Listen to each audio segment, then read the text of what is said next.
Sa kabuuan, sa aking pananaw, lumalabas na lahat ng ito ang mga sumusunod. Una, si Sara Duterte ay kasangkot sa korupsyon noong unang pumasok pa lang siya sa gobyerno. Pangalawa, si Sara Duterte ay may mga tagong yaman na nakuha niya sa mga iligal na paraan. Pangatlo, si Sara Duterte ay hindi nagdedeklara ng kanyang tunay na yaman sa kanyang salin.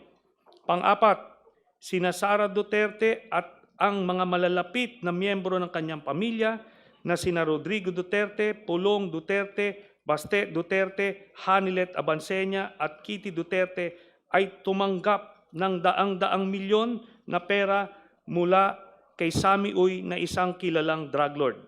Sa aking paniniwala, ang lahat ng ito ay pasok sa impeachable offenses na betrayal of public trust, graft and corruption, at other high crimes na nakasaad sa ating saligang batas.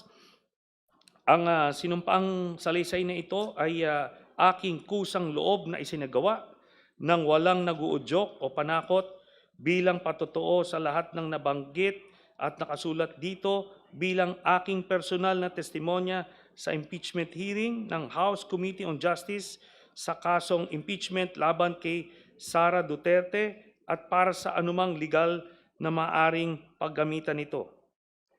Ito pong sinumpaang salaysay na ito ay sinumpaan ko noong April 21, 2026 sa harap ng Notary Public. Salamat po, Mr. Chairman.